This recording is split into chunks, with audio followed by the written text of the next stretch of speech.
ہے مرحوم کے گناہ اتنے وزنی ہوں کہ ساری قوم مل کے بھی صدقہ کرتی رہے تو پھر بھی اس کا وزن ہلکا ہو اور اس کے گناہ کیا ہوں؟ بھاری ہوں. تو اسلام نے جو اصل جس چیز کو فوکس کیا ہے وہ عمل کو، عمل کا کوئی آلٹرنیٹ ہے ہی نہیں. ایک آدمی اچھے اعمال کے ساتھ دنیا سے چلا جاتا ہے، پیچھے کوئی اصالِ ثواب کرنے والا نہ ہو، اس کی بخشش کا وعدہ ہے. لیکن ایک آدمی برائی کرتے ہوئے دنیا سے جاتا ہے توبہ کیے بغیر، ساری دنیا بھی اس کے لیے استغفار کرے گی تو اللہ کی طرف سے وعدہ نہیں ہے. بات آ رہی ہے سمجھ میں؟ بخشش کا وعدہ نہیں ہے، چاہے ساری دنیا اصالِ ثواب، فائدہ ہوتا ہے اس کا، اصالِ ثواب کا فائدہ ہوگا. بخشش کا وعدہ اللہ کا صرف اور صرف ان لوگوں کے لیے ہے جو جاء ربہ بقلب سلیم، پاک دل کے ساتھ اللہ کے سامنے حاضر ہوں، گناہوں سے پاک دل.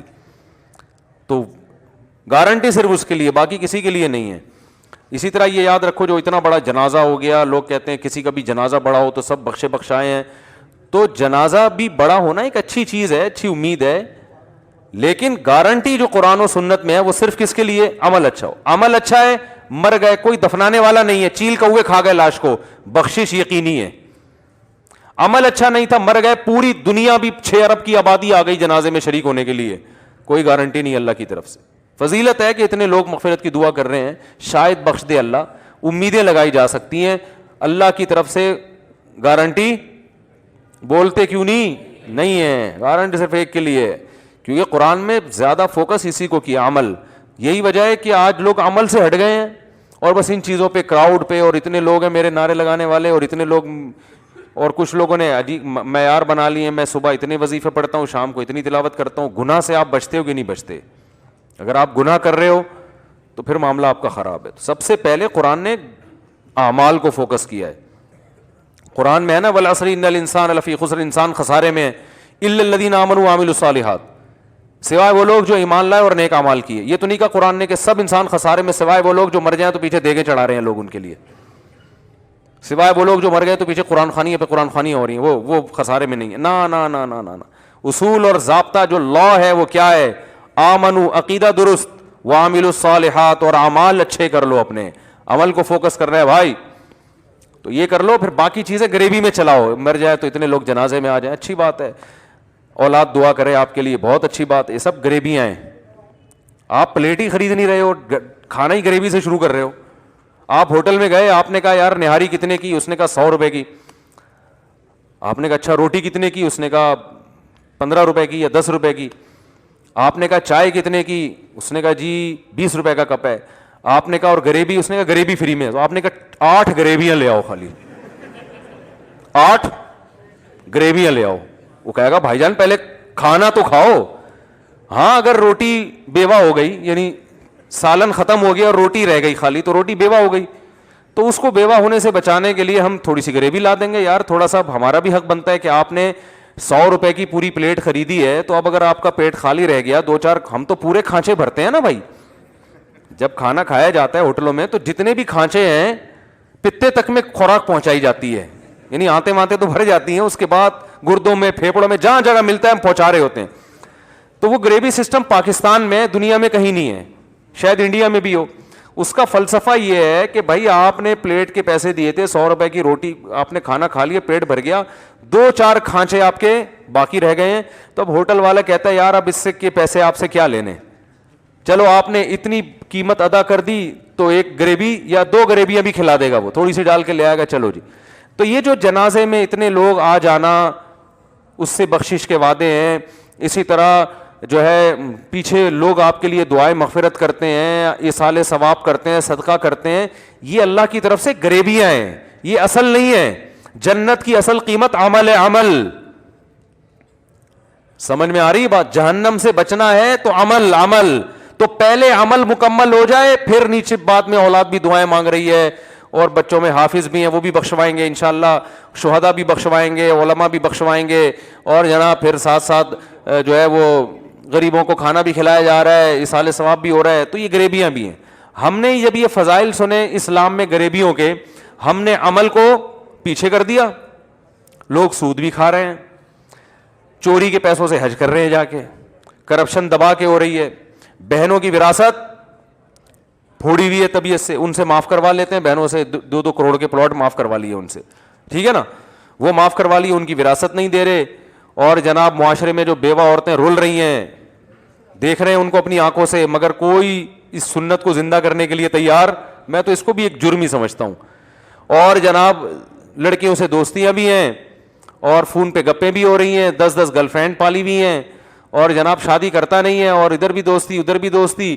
بیگم اور کر بھی لیے تو وہ دوستیاں نہیں چھوڑ رہے, وہ بیگم کو بیوقوف بنانے کے لیے وسیم ستار کے نام سے لڑکیوں کے نمبر سیو کیے ہوئے ہیں. تو یہ ساری بدماشیاں طبیعت سے چل رہی ہیں. سارا دن جھوٹ بولتے رہتے ہیں, سچ بولا ہی نہیں جاتا. نہ داڑھی رکھنے کی توفیق ہو رہی ہے, نہ نماز پڑھنے کی توفیق ہو رہی ہے, سارے الٹے کام. لیکن جناب جنازہ ایسا خاندانی ہو جائے گا تو بخشوا دیے جائیں گے, اور جناب پیچھے پبلک جب مریں گے تو کھانا لوگوں کو کھلائے گی. نہ عقیدہ درست ہے. تو میرے بھائی یہ پھر سنہری خواب ہیں جو شیطان آپ کو دکھا رہا ہے. قرآن میں کیا کہتا ہے قرآن؟ الذین ضل سعیہم فی الحیات الدنیا. بہت سے لوگ ایسے ہیں دنیا میں بڑی محنت کرتے ہیں لیکن ضائع ہو جاتی ہے. یہ وہ لوگ ہیں یحسبون انہم یحسنون صنعا, یہ وہ سمجھتے ہیں کہ ہم اچھے کام کر رہے ہیں, حالانکہ وہ اچھے نہیں ہوتے. وہ سمجھتے ہیں ہم یہ جو کر رہے ہیں بہت اچھے ہو جائیں گے. فرمایا نہیں, پہلے عمل ہے میرے بھائی.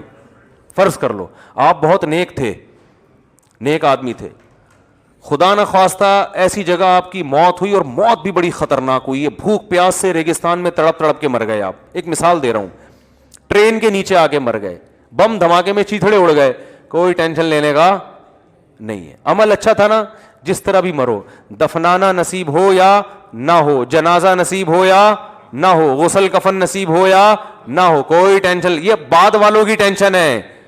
میت کو اگر غسل نہیں دیا تو جنہوں نے نہیں دیا ان کو گناہ ملے گا, میت کو تھوڑی گناہ ملتا ہے.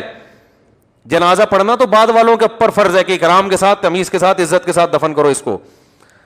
تو میت نے اپنا عمل کیا تو بس وہ بری ذمہ, اب اللہ اسے نواز دے گا. اور اگر اپنا عمل میرے بھائی اچھا نہیں ہے, اللہ کی نظر میں, پبلک کی نظر میں نہیں, کچھ چیزیں ایسی ان کو پبلک ہٹو بچوں کہتی ہے, بڑا زندہ باد ماشاء اللہ, اللہ نہیں مانتا اس کو. اللہ کی نظر میں اگر آپ کا عمل اچھا تھا, ہمارے ایک دوست تھے بڑے نیک, اللہ ان کی مغفرت فرمائے, وہ ٹرین سے اترتے ہوئے نا پاؤں پھسلا پلیٹ فارم پہ, اور ان کی پوری ٹانگ کٹ گئی ٹرین کے نیچے, ڈیتھ ہو گئی ان کی. تو ان کے رشتہ دار پریشان تھے, تو بہت بری موت ہے. میں نے کہا بندہ اچھا تھا تو موت بری نہیں ہو سکتی.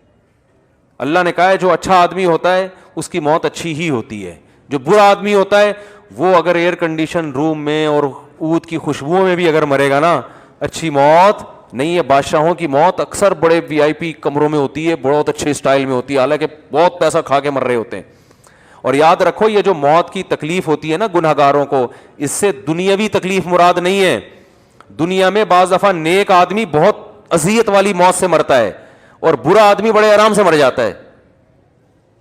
بعض دفعہ ایسے ہوتا ہے نیک آدمی تڑپ تڑپ کے مر رہا ہوتا ہے, تو لوگ کہتے ہیں دیکھو کتنی بری موت ہے. نا نا نا نا نا نا, یہ تڑپنا دنیا کا ہے. دنیا میں تو تکلیفیں نیک کو بھی پہنچتی ہیں, بروں کو بھی پہنچ سکتی ہیں.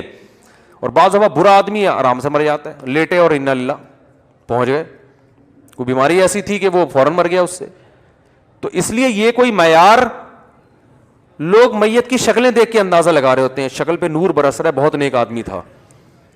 وہ بھائی جو ہارٹ اٹیک سے مرتا ہے, برین ہیمریج سے مرتا ہے, اس کی شکل پہ نور ختم ہو جاتا ہے, چاہے وہ کتنا ہی نیک آدمی ہو. تو یہ کوئی معیار نہیں ہے اتنی خوبصورت شکل مرنے کے بعد اور اتنی بدصورت شکل. نیک آدمی کی شکل خراب ہو سکتی ہے مرنے کے بعد, بیماری ایسی تھی جس سے فوراً باڈی خراب ہونا شروع ہو گئی.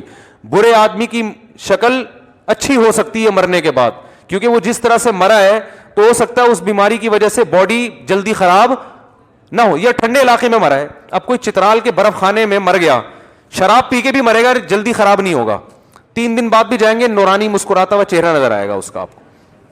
اور اگر کوئی جیکب آباد کی گرمی میں نمازی آدمی کا انتقال ہو گیا, مرتے ہی اس کا چہرہ خراب ہونا شروع, کیونکہ یہ قدرتی عمل ہے. کیڑوں نے کھانا ہے لاش کو, نمازی کی لاش کو بھی کیڑے کھائیں گے, اور نیک آدمی کی برے آدمی کی لاش کو بھی کیڑے کھائیں گے. یہ تو اللہ نے بتا دیا, یہ دنیا تھی ختم, اب تمہارے ساتھ تمہاری باڈی تھوڑی جائے گی قبر میں, وہ تو مادی چیز ہے, وہ تو ختم, عمل جا رہا ہے عمل. تو یہ سب چیزیں ان سے کبھی بھی متاثر نہ ہوا کرو میرے بھائی. اصل چیز صرف اور صرف اور صرف عمل ہے.